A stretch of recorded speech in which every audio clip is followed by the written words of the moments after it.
రాష్ట్ర ప్రభుత్వానికి 6 నెలల హనీమూన్ పూర్తయిందని ఇక నుంచి వైసీపీ ప్రతిపక్షంగా నిలదీయటమే ధ్యేయంగా పనిచేస్తుందని బొత్స సత్యనారాయణ అన్నారు. ఉమ్మడి తూర్పుగోదావరి జిల్లా వైసీపీ సర్వసభ్య సమావేశాన్ని కాకినాడలో నిర్వహించారు.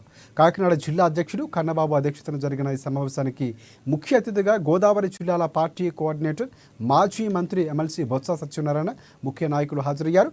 ఇక ఎమ్మెల్సీ బొత్స సత్యనారాయణ క్యాడర్కు దిశానిర్దేశం చేశారు. సమావేశం ప్రారంభం కాకుండానే మున్సిపల్ అధికారులు వైసీపీ ఏర్పాటు చేసిన ఫ్లెక్సీలు ఎత్తుకెళ్లిపోవడంతో ఆగ్రహాన్ని వ్యక్తం చేశారు.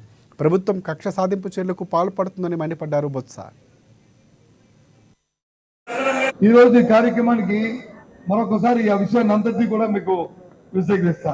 ఈ నెల 4వ తేదీ నాడు జగన్మోహన్ రెడ్డి గారు మన అధ్యక్షులు మొత్తం రాష్ట్రంలో ఉన్న అన్ని జిల్లా అధ్యక్షులతోని పెద్దలతోని పార్టీలో ఉన్న పెద్దందరితోనూ ఒక సమావేశాన్ని ఏర్పాటు చేశారు. ఆ సమావేశంలో రాష్ట్రంలో జరుగుతున్న రాజకీయ పరిస్థితుల్ని, ప్రభుత్వం తీసుకుంటున్న విధానాలని, ప్రభుత్వ కార్యక్రమాలని అన్నింటినీ కూడా ఒకసారి 2-3 గంటలు చర్చించుకోవడం జరిగింది. ఆ నేపథ్యంలో ప్రభుత్వం తీసుకున్న విధానాల్లో ముఖ్యంగా ఈ మధ్య వచ్చిన అకాల వర్షాల వల్ల కానీ, లేదు తుఫాను వల్ల కానీ మరి ప్రజలు పడుతున్న ఇబ్బందుల్ని కొంతమంది పెద్దలు అలాగే ఇంకొంతమంది ఈ కొత్తగా ఈ రకంగా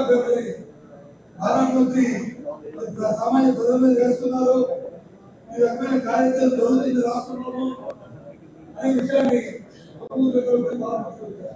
విశ్లేషణ చేయలేనటువంటి విధంగా జరిగినటువంటి ఎన్నికలు, మనం జరిగినటువంటి ఎన్నికలు అది ఏం జరిగింది, ఎలా జరిగింది అనేటువంటిది